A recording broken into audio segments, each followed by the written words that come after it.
Day 2 of the 2024 NFL Draft is officially in the books, and there were some really great picks that were made today, of course. Great value down the board, at least as I see it. I'm going to talk to you about some of my favorites. Can't get to everybody. I'll be talking about all of these teams in depth when the entire draft is over. But for now, let's talk about some of my favorite picks from Day 2. I tweeted about this at Bengal YouTube on Twitter. And you'll notice as we get through this, some teams really care about their draft graphics. Other teams don't care at all. That's not particularly relevant as we get to the Commanders here.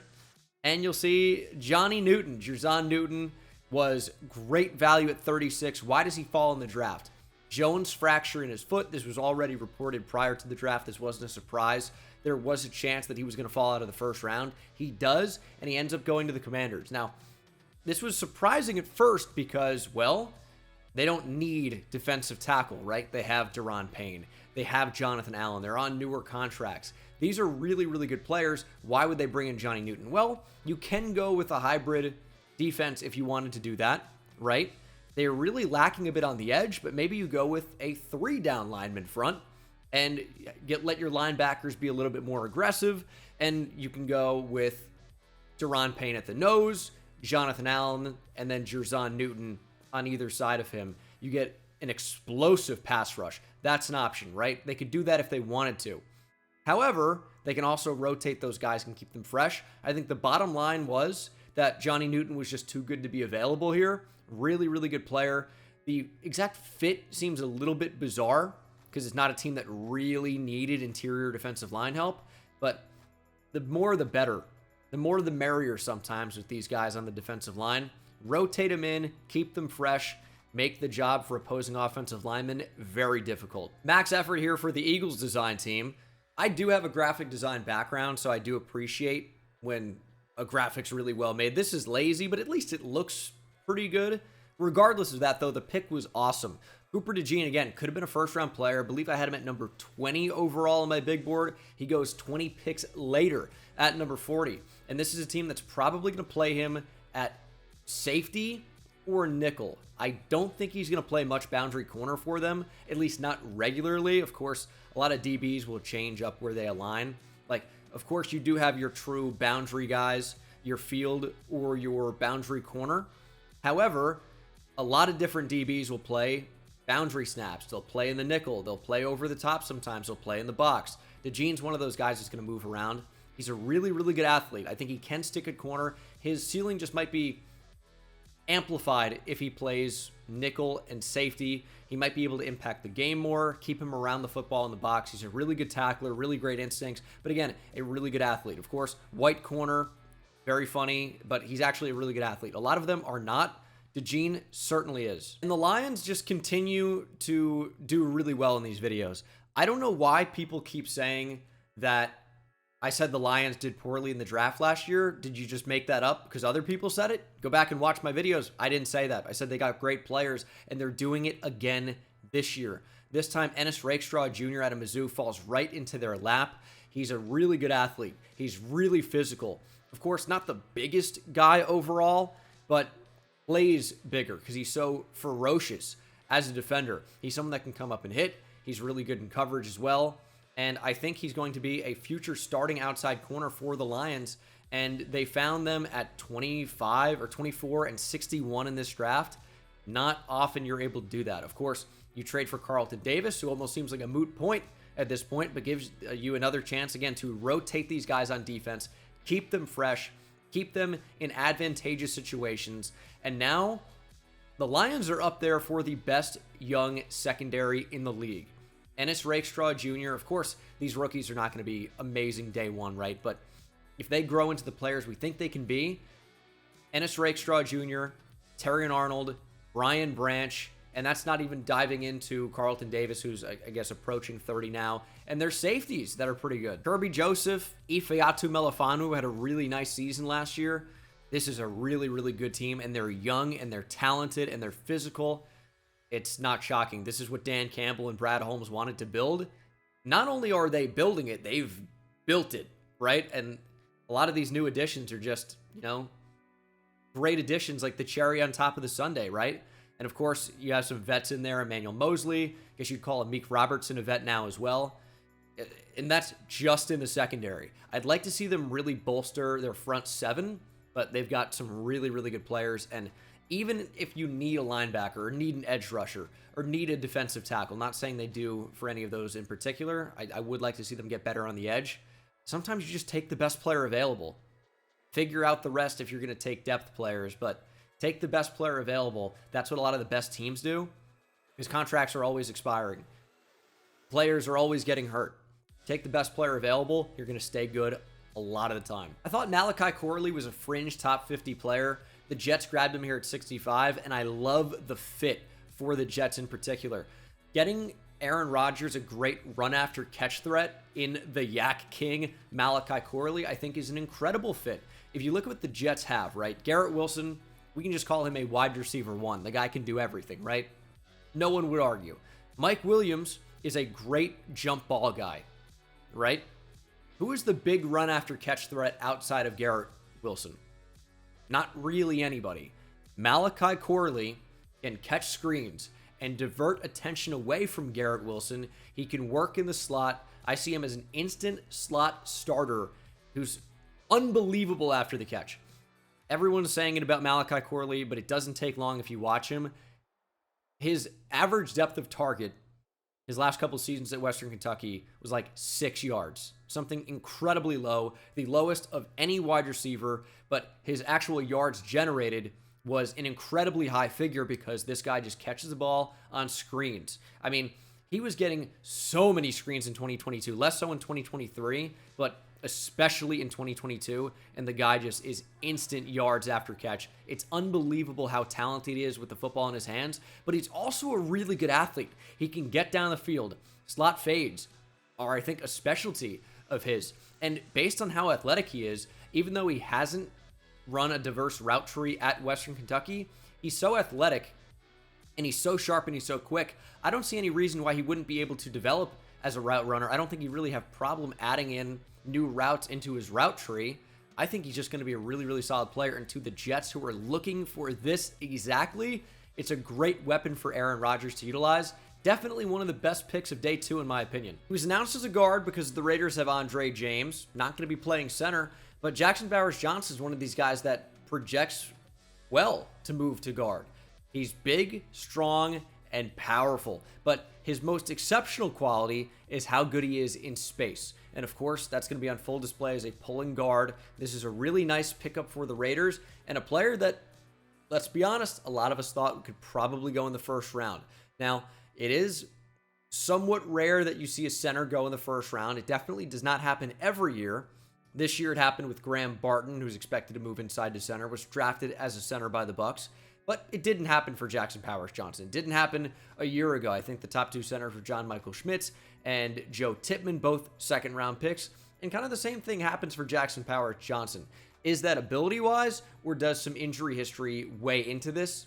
I think probably the injury history pushes him down the board a little bit, and the fact that he really only has 1 year of being a solid starter under his belt. But the tape in 2023 was really, really good. He was awesome at the Senior Bowl until I think he got hurt. So injury may be a little bit of a problem for Jackson Powers-Johnson. The ability is not. Very good athlete, very strong, moves well in space. It looks like he's going to be a really, really good pickup for the Raiders there at 44. And of course, I had to get a Longhorn in there. Hook 'em horns. Adonai Mitchell. A.D. Mitchell, transfer from Georgia to Texas. Nice breakout year for the Longhorns. It wasn't incredibly productive or anything. And of course, that's because of a couple of reasons. One, got to share the ball. Jatavion Sanders in that offense. Texas always has a 1,000-yard rusher. Look at Jonathan Brooks. Xavier Worthy. Xavier Worthy was a first-round pick. A lot of mouths to feed in that offense. And Mitchell's problem at Georgia was he really couldn't stay healthy. And there were so many different reports about falling due to character concerns, whatever. Chris Ballard, the GM of the Colts, came out and said that's BS. And I'm inclined to believe him. You can say what you want. He's got diabetes, and when his blood sugar isn't properly regulated, his attitude isn't the same chipper self that he always is. Dude, come on. Is that going to make him drop to 52? I don't know. It's just a stacked receiver class. He's a really, really good player with high upside. But when you worry about the injury history, the fact that He doesn't run his routes at 100% if he's not involved in the progression. Sometimes he's taking the play off, and these things can weigh down a guy. Injury history, plus maybe dogging it at times, plus lack of top-tier production, that doesn't always spell a first-round receiver, but when this guy's at his best, he's one of the best players in the draft. He's got size, he's got speed, he's got incredible fluidity as a route runner, and great body control and ball skills. Doesn't offer a ton after the catch either, but if you can continue to develop him as a player, you're going to get a really good one. If Adonai Mitchell was a pick at number 15 to the Colts, nobody says anything. And maybe he was a little bit early, but only a little bit. You're like, hey, they still got a really good player. Not only did they not take him at 15, they didn't take him at 25 or 35 or 45. They got him at 52. 52. It's one of the best value picks in the draft. If he becomes the player he has the potential to be, and he may not. You never know. But if he becomes the player he has the potential to become, this will go down as the steal of the draft. Now, this is a graphic, and that's the last thing I'll say about it, but this does look really good, and they got a really great player. Junior Colson, linebacker out of Michigan, was the 69th overall pick of the draft, and I thought he could have gone a lot earlier. Ended up being a top 30 player in the draft for me. I know linebackers are undervalued nowadays. I get it. Maybe that's why he falls to the 3rd round here. But as for the player, I really couldn't think of him a lot higher than I do. He is great in coverage. He's a great athlete. With true size at the position, we see so many linebackers nowadays that are 228 pounds, 233 pounds. Very rarely do you see a linebacker nowadays that's close to 250 like Junior Colson is. And why does that matter? Well, you can hold up better against the run. You can hold up better against offensive linemen. And Colson really doesn't have too much of a problem doing that. They say he's a green dot player, which is kind of talking about his ability to call a defense. Obviously, Jim Harbaugh thought quite highly of him. If he was going to bring him from Michigan to his new team, obviously head coach of the Chargers now. And he is great in coverage. You think about a guy that's nearly 250 pounds at linebacker, well, maybe he's not the best cover guy, right? But he is. He's significantly better than I think anyone in this class that has true 3-down capabilities. He's a great athlete, sideline to sideline type guy that is really effective as a blitzer at times. He's so great against the run. It was really tough for me to find a bunch of flaws with him. And I think some of it, sometimes he can get confused a little bit, and maybe more experience is going to alleviate some of those concerns with, getting fooled by play action or kind of getting washed up at times. But overall, I thought he was an incredible player with 3-down potential and one of the only linebackers in this class that I can see easily being a Mike at the next level. I can't say that about Edgerrin Cooper. I can't say that about a Peyton Wilson. I don't think that Jeremiah Trotter Jr. is absolutely a 3-down player, or Tommy Eichenberg. These guys just don't hold up well enough in coverage the way Junior Colson does. I think he's a great player, and at number 69, I can't say enough nice things about this pick. And even though he might not be a guaranteed Mike at the next level, I think Peyton Wilson will be a good player at the next level. He falls to the 98th pick in the draft because he's not only dealing with a ton of injuries over his career, multiple ACL tears, some shoulder injuries. He actually does not have an ACL in one of his legs, one of his knees. So that's crazy. Tajay Spears had that last year with the Titans. They mentioned actually a number of Steelers that have had that. Greg Lloyd, Hines Ward. But these things are what makes a player fall. And age plus injury history is usually a recipe for a big fall in the draft. Not for Michael Penix, I guess, but for Peyton Wilson, it happened to be. But he's a really, really good player. Really fast. Doesn't play quite as fast, and I said that the other day, and people go, how? How is that possible? His GPS time? It's more about within like the first 10 yards for a linebacker in the front 7 rather than what can they do on chase down type plays. But it's not like he's slow. It's just, is he a 4.41 player? When you look at him, you go, wow, he's the fastest player on the field pretty much. I didn't quite see that, but his tape is really, really fun to watch. It's just, hey, is this guy going to be able to hold up for a full season and for multiple seasons in the NFL? That's the big question mark. But as for what he can bring tomorrow to the Steelers, he has starter capability, as does Christian Haynes for the Seahawks. You lose Damian Lewis. You have big holes on the offensive line. You have filled at least one of them with Christian Haynes from Connecticut, All-American interior offensive lineman. And for me, a top 50 player. I thought he was going to go easily in the second round. I thought he was the best, like, true guard in the class because I only really project him to be a guard. When you look at some of these other players, Jackson Powers-Johnson, center or guard, Raiders draft him as a guard. A lot of these tackles that are expected to move inside a guard or center. Graham Barton's not a true guard. Jordan Morgan's not a true guard. Dominic Pooney's not a true guard. There are so many different players in this class that, okay, they're position flexible, but as far as the guys that played guard in college that will be guards in the NFL, Christian Haynes was near the top of the list.